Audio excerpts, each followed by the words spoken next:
Hello everyone and welcome again back to Hiking in History. We're doing another graveyard stories today. Should be quite a short one.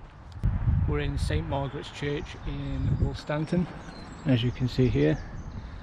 Woolstanton in Newcastle-Under-Lyme, so very close to Stoke-on-Trent again. And today we are going to be checking out the grave of a lady named Sarah Smith, which is just over here somewhere. I have been to it before. Yeah, it's this one here, because it's a very interesting story. It's often called the murder mystery grave, and this is it. This is the grave in question today.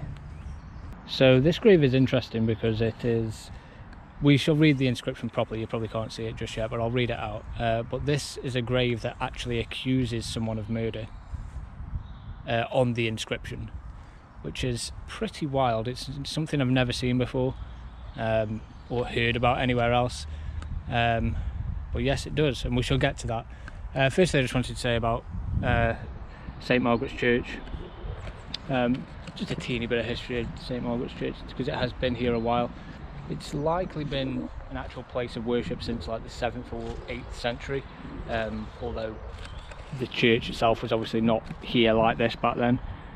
But even a Domesday survey of 1080, there was a priest was like noted down as being here.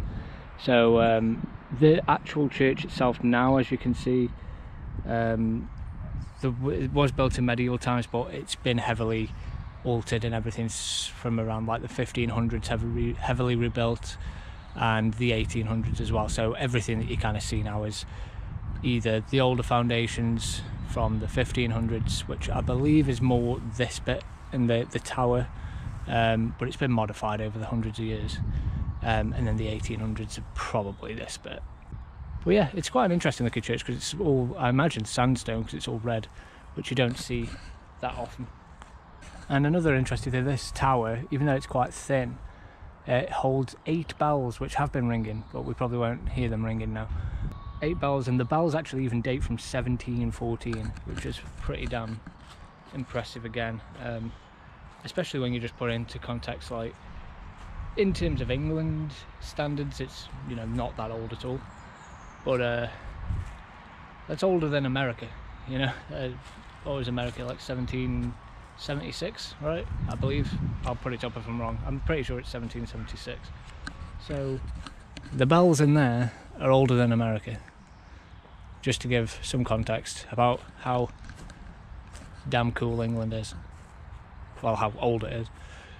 But yes, let's get on to the grave. This grave in question of a lady named Sarah Smith, who was only 21 when she died.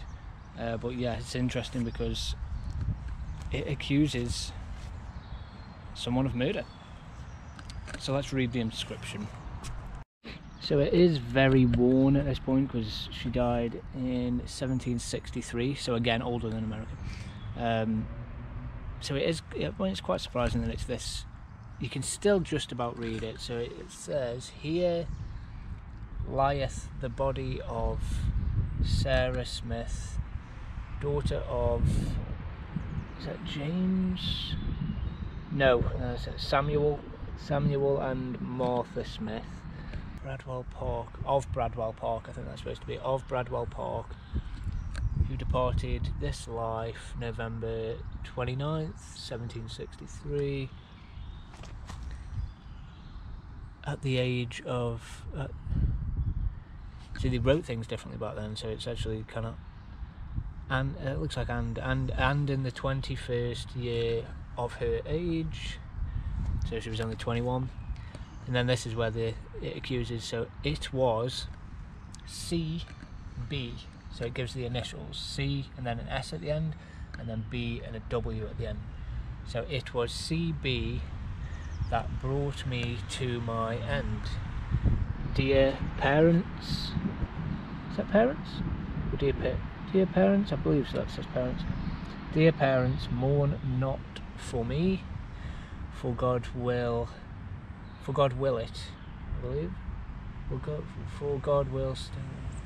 No, that's for God will stand, my friend. So that's one set. So, dear parents, more not for me, for God will stand my friend. With half a pint of poison, he came to visit me, I think that is. Write this on my grave, that all that read it may see. And that's the story right there, you know, it's all written down. It's a man by the initials of CW that apparently killed her with poison, and it was written on a grave. Her parents wrote it on the grave, as Sarah Smith apparently wished that to happen. But there is very little known about this, really, other than this. Things that we do know is that we know Sarah Smith was born in 1742. She was only 21 when she died, and she was raised in Bradwell, which is not far from here at all. It's, you know, sort of the next neighbourhood. Not much is known at all about her life, barely like anything at all. Obviously we know her parents. We have bells!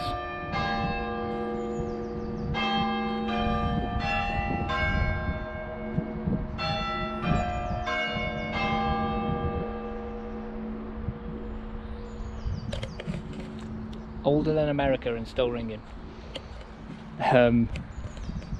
Where was I? Yeah, of course we know her name. The names of her parents were Samuel and Martha, because it's written on the grave. And obviously they're quite important in the story because they had this inscribed once Sarah died. So whether, you know, there is some question of whether how true this all is. Maybe they were just vengeful. Maybe they got the wrong idea. Maybe this CW just simply didn't treat her very well, but obviously maybe he didn't even kill her and they just wrote this out of spite and whatnot. But nobody knows. It could very well be true. Interestingly though, we know obviously she was 21 when she died, but she had a daughter, and on the same day as her funeral, which was 4th of December 1763, Sarah's daughter was baptised on the same day. The daughter was also called Sarah, and no father was listed on the records, on the Baptist records. So that has got people thinking and suspecting that this daughter of Sarah's was born out of wedlock, and people suspect that this gentleman, whoever this CB is, which people have some idea, but obviously no one knows for certain, but people suspect that this people suspect that this CB may have been an important person in the area, an important gentleman or a rich farmer who was too important to name, and may have fathered Sarah's child and possibly killed Sarah to avoid a scandal, essentially, because back then, you know, having children out of wedlock was not looked upon, you know, fondly at all. If you fathered a child with someone, you know, you had to marry them. You were basically forced to. So, you know, this man, he might have just accidentally got her pregnant and he didn't want to marry her. So what was the way to get rid of her? Well, by putting her in here, maybe. Now obviously that's a very drastic, crazy kind of thing to do, but it's not like it's not impossible, it's not implausible, you know. Things like that do happen. So while it is an extreme story, extreme thing that may or may not have happened, you know, it's certainly possible. Very sadly though as well, Sarah's child, who was baptised on the day of her funeral, she only died like just over a week later. There's no real evidence or anything that there was more foul play or, you know, strange shenanigans, suspicious things happening. Children back then obviously died, infants died a hell of a lot more than they do today. So, but some people have done research on this. Not much is known at all about it, but the closest thing that we can suspect is that the CB in this is a man that is named Charles Barlow. That is about as close as we can get to pinning someone down, but it is certainly not for definite. And Charles Barlow was one of the richest men in the area. I believe he was a farmer, and he was like a neighbouring tenant of the Smiths, the Smith family. So this story is, you know, it is one that we've heard before, a sort of a wealthy farmer getting a young girl pregnant out of wedlock and then bumping her off to avoid a scandal. It's a story we can very quickly sort of conjure in our minds and identify with. So plausible if extreme, but there is no hard evidence that this is true or not. It is simply suspect. And like I mentioned earlier, it is even possible that maybe this mystery murderer, this CW, maybe it was Charles Barlow, and maybe he even did get her pregnant, but maybe, who knows, she might have died in childbirth, any number of complications, and her family possibly just so distraught and distrusting or didn't like this man for whatever reason, possibly just accused him of murder on this grave. And this is 1763. This was actually before parishes started to regulate what could be written on graves. So that is why you don't see many of these, anything like this around, because there are actually rules about what you can write on graves, and this was before that came into effect. So you can accuse someone of murder on a grave back in 1763. And that is practically all we know about this murder mystery grave of Sarah Smith. We know after that Charles Barlow, the man that may be the man in question, the man accused, we know that 3 years later he was married and had a child of his own, which is quite interesting to think about, because I don't believe he moved anywhere. He didn't move from around this area, so this must have been quite a scandal back then. Obviously it's quite a big grave, so they certainly spent some money on it, the family did, and they clearly must have told people and told everyone that this man had killed their daughter. And if it was this Charles Barlow and he still lived in the area and had his own family, you know, what must they have thought, you know, if they walked past this church and this was laying here? Certainly a big scandal. It's such a shame as well that nothing else really survives out of it. You know, there's no records of any criminal things involving accusations about this. Nothing survives, you know, not to say that there wasn't, who knows, maybe there was trials and things and all the records are just gone now. But we have no information about anything, any official accusations or any other stories even, really. We don't have any testimony that's been passed down through generations or ghost stories. All that's left is this.